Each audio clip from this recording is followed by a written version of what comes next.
નમસ્કાર બધાને। જો આજે અમે સૌ પરિવાર સાથે માઉન્ટ આબુ આવી ગયા છીએ। અહીંયા અમે નાઇટ કરી છે। અહીંનો નજારો જુઓ। અત્યારે અમે રૂમ રાખી છે। પહેલાં જતા ગબ્બર, પછી માતાજીએ ત્યાં પગે લાગીને આવ્યા।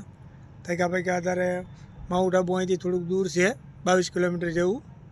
જો આ ડુંગરા જુઓ તમે।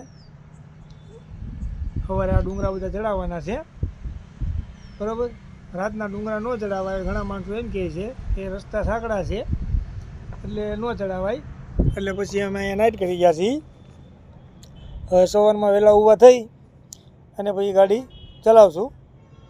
અમે 9 જણા, હું, મારો મોટો ભાઈ, મારા ભાભી, એના બાળકો, મારા બાળકો સાથે બધા રણુજા જવા માટે નીકળ્યા છીએ। અહીંથી ભાવનગરથી અમે નીકળ્યા હતા। ભાવનગરથી નીકળીને સીધા આવ્યા અમે અંબાજીએ। અંબાજીથી ગબ્બર, ગબ્બરથી સીધા માઉન્ટ આબુ, માઉન્ટ આબુથી ઉદયપુર, ઉદયપુરથી રણુજા, રણુજાપુરથી પોકરણગઢ, પોકરણગઢથી એમપીની બોર્ડર ક્રોસ કરી અને સીધા જવાના છીએ ઉજ્જૈન। ઉજ્જૈનથી આવશું સીધા ગોકુળ મથુરા, પછીનું રિટર્ન ભાવનગર લઈશું, બરાબર।